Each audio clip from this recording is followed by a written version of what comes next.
सियावर रामचंद्र की जय। वनस्पतीचा पुरेसं ज्ञान होत नसल्यामुळे हनुमंतांनी त्या वनस्पतीचा डोंगर उचलून घ्यायचं ठरवलं। डोंगराखाली हात घातला, सियावर रामचंद्र की जय असा गजर केला आणि त्या डोंगरकडांनाच उचलून हनुमान निघाले। प्रचंड वेगाने हनुमान लंकेकडे निघालेत आणि त्यांच्या लंकेच्या प्रवासात मध्ये लागते ती अयोध्या। आता ही कथा अनेक ठिकाणी सांगितली जाते। नंदीग्रामच्या जवळच राजकुमार भरत रामचंद्रांच्या पादुका तिथे ठेवून त्याची पूजा करत तपश्चर्या करत बसलेले आहेत। या भरताला आकाश मार्गे कोणीतरी एक व्यक्ती एक पर्वताचा तुकडा घेऊन जातो आहे याची जाणीव होते आणि आपल्या अयोध्येच्या आकाश मार्गातून कोण जातंय, हे काही धोकादायक आहे का हे बघण्यासाठी राजकुमार भरत एक बाण त्या दिशेने टाकतात आणि हनुमान तिथे कोसळतात। भरत हे शेवटी रामचंद्रांचा भाऊ आहे।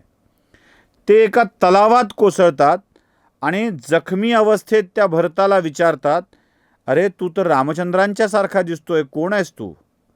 आणि मग त्यांच्यामध्ये संवाद होतो।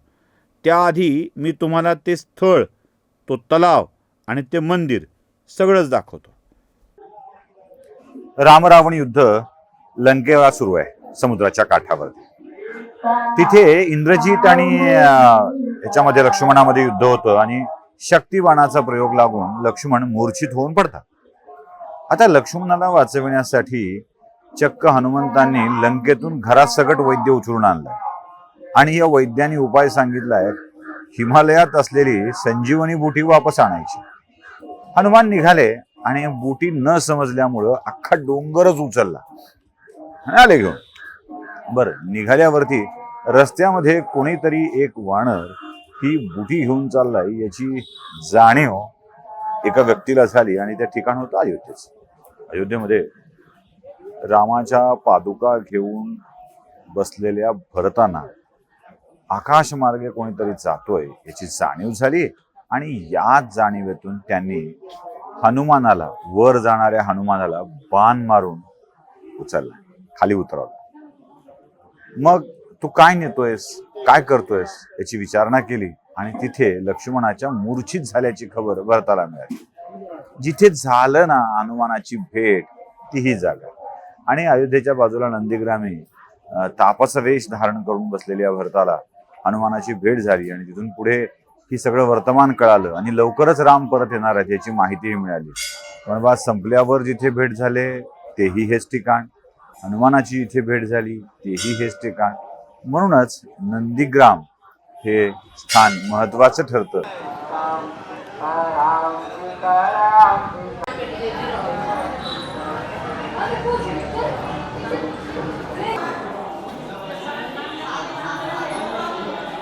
मी आलोय ते अयोध्येच्या जवळच्या नंदीग्रामच्या भरतकुंडावर। आपण नंदीग्राम ही बघणार आहोत, त्या संबंधीची सगळी माहिती घेणार आहोत।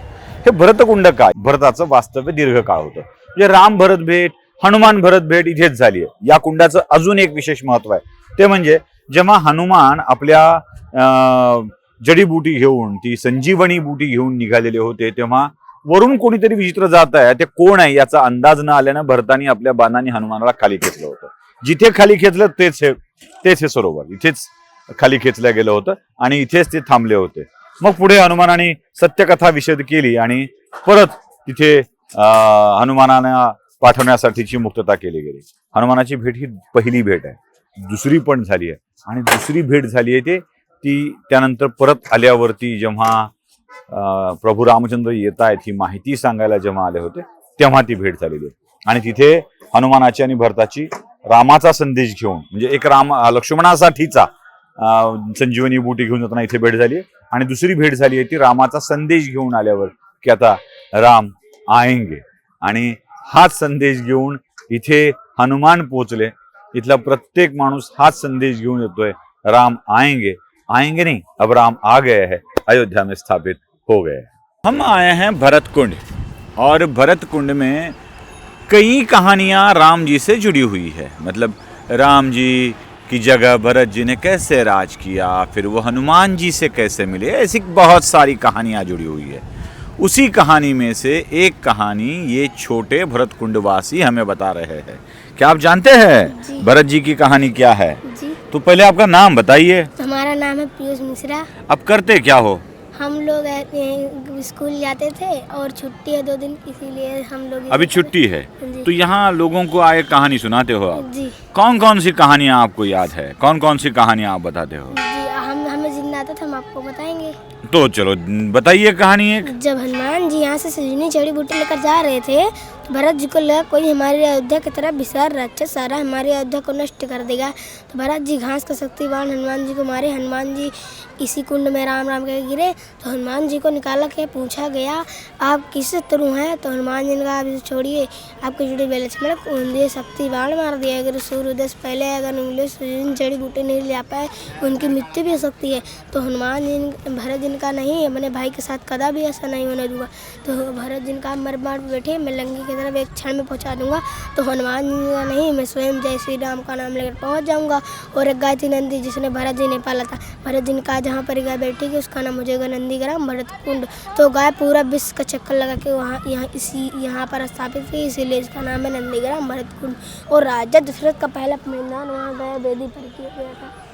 वो क्या था राजा दशरथ का पहला पिंडदान? पहला पिंडदान यहाँ किया गया जी। तो जो मंदिर दिख रहा है वो राजा दशरथ का पहला पिंडदान कर जी, दिया वहाँ पर किया गया। गया और आजकल लोग यहाँ भी पिंडदान करते हैं मिश्रा जी? जी, यहाँ पर बहुत लोग आते हैं पिंडदान अभी करते अभी लोग मिश्रा जी बढ़ गए हैं या कम हो गए हैं? हैं। बढ़ गए हैं। क्यों बढ़ गए हैं मिश्रा जी? जैसे मतलब हमारे यहाँ कोई आता था, हाँ बहुत लोग आते हैं ना, इसीलिए। नहीं है अभी जब ये से- राम मंदिर अयोध्या का बना तब से बढ़ गए? हाँ तब से। कितने लोग बढ़ गए मिश्रा अरे जी? बहुत आते थे, एक दिन में 2-4 लाख रुपए, बहुत 1-2 दिन में कम से कम 4 लाख रुपए मनाई आ जाते हैं। अच्छा तो आप लोगों को कहानी सुनाकर आपको पैसे भी मिलते हैं? पैसे जो दे देते हैं हम उसे कितने मिलते हैं मिश्रा जी? जो 10-5-20 10-5-20 मिल जाते हैं। जी। ठीक है, हम भी आपको अच्छे पैसे देंगे मिश्रा जी और ऐसी कहानियां अच्छी तरह से सुनाते जाइए भरत की और हनुमान जी के मिलन की। ठीक है मिश्रा जी, जरा 1 मिनट में खत्म कर देता हूं। देखिए मिश्रा जी की कहानी सुन लिया आपने, कैसे राजा दशरथ का पिंडदान कर दिया गया था, कैसे बाण लगने के बाद भरत का हनुमान जी इसी कुंड में आकर गिरे थे और फिर भरत ने लक्ष्मण जी को बचाने के लिए हनुमान जी को आज़ाद करके लंका की तरफ भेज दिया था। पाहिलं, ही कथा अशी आहे, काही ठिकाणी ती सांगितली जाते, काही लोकांच्या श्रद्धा आहेत, म्हणून ती कथा समजून घेणं आवश्यक आहे। या सगळ्या घटनेनंतर भरताला कळतं की आपण गडबड केली आहे। तो म्हणतो माझ्या बाणावर पाठवू का तुला? तर नाही, तुमच्या बाणावर नको, माझं मी जायला समर्थ आहे, फक्त आता जाऊ दे। तो म्हणाला कसा आहे राम, कसा आहे लक्ष्मण, मी किती पापी येणार आहे, मी या सगळ्यांना त्रास होईल असं कृत्य केलं। ते म्हणले बाकी नंतर बोलू, आधी मला जाऊ दे। आणि त्यांनी हनुमानाने परत उड्डाण घेऊन हनुमान थेट लंकेच्या त्या युद्धभूमीवर पोहोचतायत। जांबवान बघतोय, मला वाटलंच होतं, म्हणलं हे असंच करणार, हे काही ह्याला सापडणार नाही ती जडीबुटी कोणती आहे ती, आणि हे डोंगर काढून आणणार। ते डोंगर काढला आणि ते ठेवला आणि जांबवानाला सांगितलं बघा म्हणले कोणतं झाड आहे काय ते सांगा मला, मी सगळ्याला ते खाऊ घालतो, सगळ्यांना ते पाजवतो, स्पर्श करतो आणि आपण सगळ्यांना बरं करू। या सरशी जांबुवान त्या वनस्पतीकडे जात आहेत आणि त्यानंतर काय होतंय ते बघूया पुढच्या भागात। सियावर रामचंद्र की जय।